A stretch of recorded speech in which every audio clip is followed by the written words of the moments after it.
And just like that, we find ourselves on another Thursday. Paul, how you doing? I'm going well. Yeah, very good. Thank you. It's a That's good. nice sunny day. The hot weather looks like it's coming back to us. So fantastic.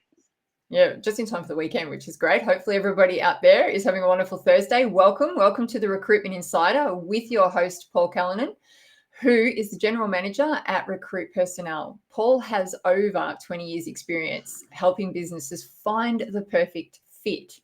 Today, we're going to dive into an introduction to family-based businesses and how Recruit Personnel can support them, or how the recruitment process can support them. Paul, I'll hand over to you to sort of dive into that. You're the expert on this conversation. So, family-based businesses, there's a lot of them out there. How do we go supporting some sort of the backbone of Australia, I suppose you could say? Yeah, you're absolutely right. Well, I think it starts with a couple of things. One, for us as a family-owned business ourselves, we understand the challenges and the heartache that goes with not only hiring and recruiting, but running a business. So all those ups and downs, those hills and hollows, the challenges that we all face on a day-to-day basis, we keenly understand that. So I've been in business this year for 21 years. And so I have a real sense of understanding of that. And a lot of owners that I'm dealing with are in that similar sort of age bracket. They've been successful, they're in that 50 sort of bracket. But the challenges of staff recruitment wears them down. So that's how we help them. We help them by understanding what's happening and helping them find a path forward. That's actually a super key point you've made. The challenges of recruitment can wear them down because they're so busy, driving the They are business. just so busy doing the do, Yeah. and trying to keep the wheels in motion, keep their business rolling forward. And look, we've had a really great example recently where we've been working with a business.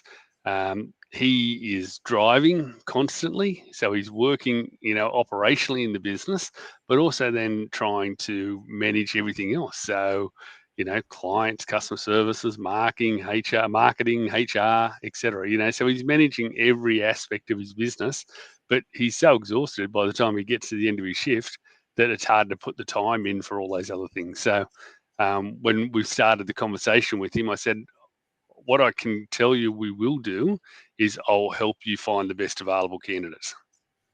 Yeah. So that's all I can promise, but that's what I'll do for you. So, and he was like, yeah, right now. That makes sense. So I wasn't promising I was going to find him the very best driver out there or the very best, tradesman. I'll find you the best available who wants to work the sort of work that you have available.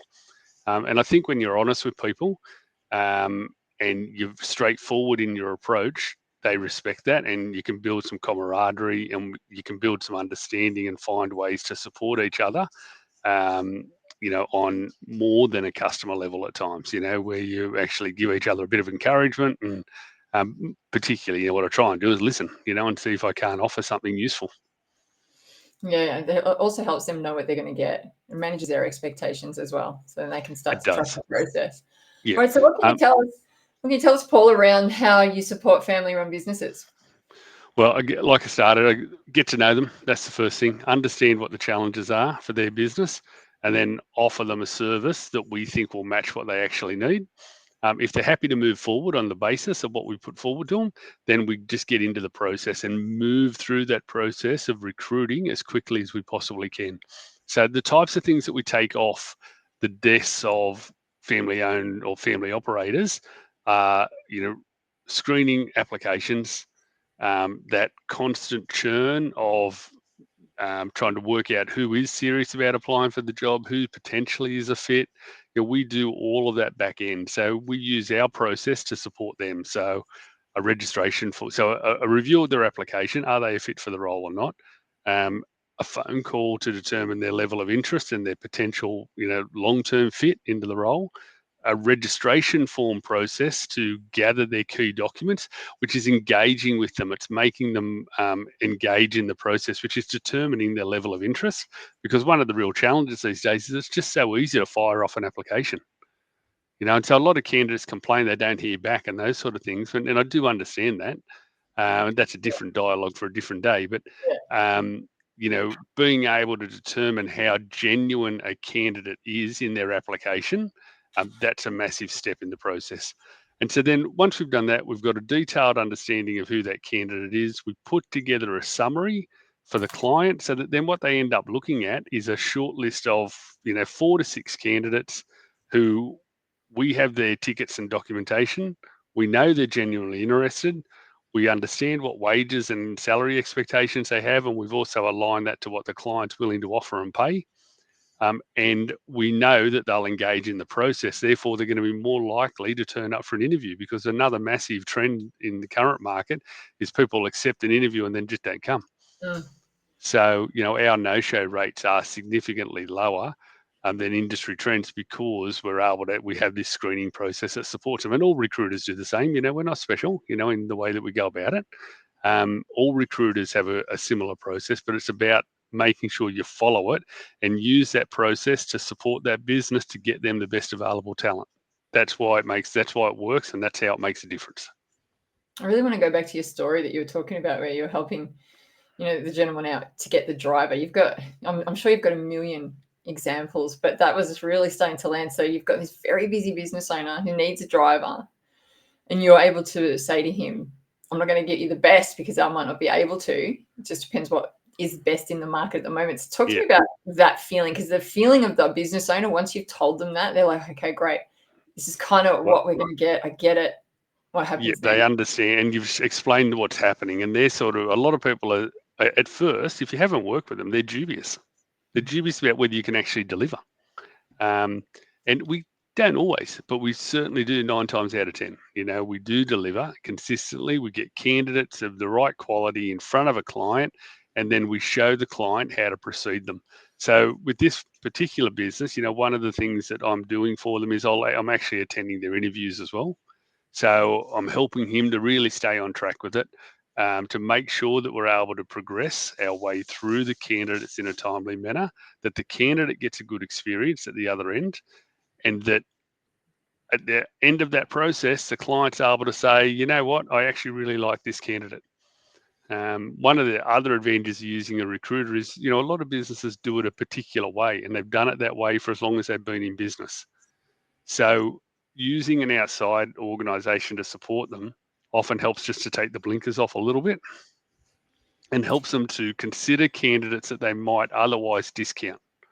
So that also makes a massive difference, because we've done a whole process. So you've got to build this trust with a client. You don't just get it, you've got to build it. But as you get into the process, then, and the more you interact with them, it does 2 things. One, as a recruiter, I understand what their business is about. So that's fundamentally important, because I start to build a more detailed knowledge. The more times I engage with that client and that business, the more I understand who they are, what they want, what works for them, and how we can get about finding it as quickly as possible. And the second thing that it does is it builds confidence on the other end, because they go, oh, right, this company's actually really engaged in the process. Now, I have a team of recruiters that work with me. I don't do every step of the process, but we make sure we have systems in there to support, so that we do get our consistency, and then I can trust in that. And then eventually what will happen is the client can trust in that. So that's how we try and do it, is to try and build that trust, build that, and remove that stressor away from the family-owned business or the family-owned operator, so that he can concentrate on just getting on with what he's got to get on with, and we can go about finding him the right people. It's even the brain space that takes up, let alone the actual physical, space of the day. So just on that, before we finish up then, what's the importance of acting fast in hiring, Paul? Yeah, you've got to keep candidates on the loop as well. So you've got to keep them engaged. And so the quicker you can move through the process, the better chance you are of getting the very best candidates. Because one of the trends that we're seeing right now is that candidate applications are increasing for most roles. Okay, in the highly skilled areas, yes, there's still shortages.